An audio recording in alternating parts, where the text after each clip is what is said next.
Goblet squats, a great lower body exercise that targets the quads, but also great for building up strength when you lack sufficient mobility for back squats. Ensure all the correct squat mechanics are adapted into this exercise, keeping the whole foot flat on the floor, pulling the knees apart as you lower and descend into the squat, and maintain a neutral spine throughout. Do not hold the kettlebell too low or squat to the point in which your back starts to arch. A common error seen here is failure to hold the kettlebell at chest height. After practicing the movement, if you find yourself uncontrollably falling forwards or losing balance, you lack the ankle mobility to perform this exercise, and this can be remedied by elevating the heels on plates as shown. However, it's important you address your ankle mobility and strive to perform a goblet squat without plates, as this is essential before moving on to conducting back squats. Before squatting with a bar on your back, ensure you've mastered each of the following phases before moving on to the next. Squatting with plates will make up for your poor ankle mobility. Eventually, with the rehab work, you'll be able to ditch these plates and perform a good, deep bodyweight squat. Goblet squats with plates will allow you to build your strength up while your ankle mobility is ongoing. But again, you're striving to get rid of these plates and squat without them to full depth as shown. Squatting with a bar on your back requires even greater ankle mobility, so before you get rid of the plates completely, you may have to begin your back squat journey by squatting with your heels on the plates. Eventually, with plenty of ankle mobility work, you'll be able to ditch these plates and squat safely to full depth, and from here, you're ready to safely start adding weight to the bar. Fear not, your OPT training program will have you starting on the correct phase as highlighted in your consultation form and build you up from there on in. Let's do it. It's important to understand and perform the correct squat mechanics to ensure you're getting the most out of the exercise and also to prevent injury.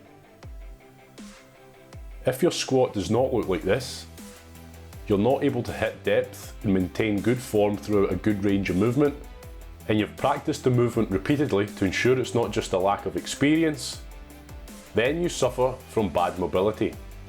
If you're uncontrollably falling forwards, or drifting onto the toes with your heels elevating uncontrollably off of the ground, or perhaps even a bit of both, then you lack the mobility to perform a squat and you need to start working on improving your ankle and possibly even your groin mobility. Let's show you how. Ankle mobility is often underestimated or not even considered about when it comes to performing a squat. If you observe the ankle joint during this squat, it is extending forwards to allow the knee to bend. If your ankle lacks this range of mobility, your knees will struggle to bend, and as a result, your heels will lift off the ground and you'll fall uncontrollably forwards. This is dangerous as it puts a large amount of strain on the knee. A good stretch to remedy this is the ankle stretch shown. Ensure your knee is not to the left or to the right of the toes, it is directly over. Push all your weight down until you feel a good stretch and hold. Another easy stretch to do anywhere is to get up against the wall with the toes. Ensure you maintain a slight bend in the knee and slowly move the knee forward towards the wall, ensuring you do not lock the knee out. We are looking to attack the bottom of your ankle. If you lock the knee out, you'll start to hit the calf muscles.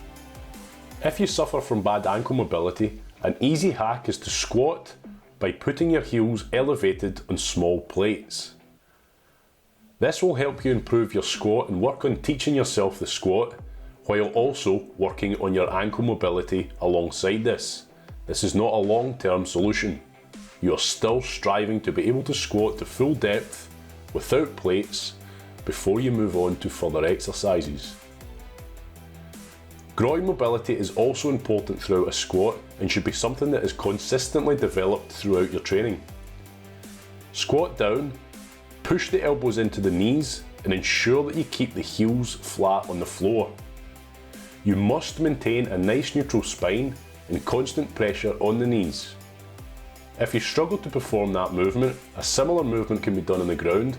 by spreading the knees apart and trying to push the hips backwards and hold when you feel that groin stretch.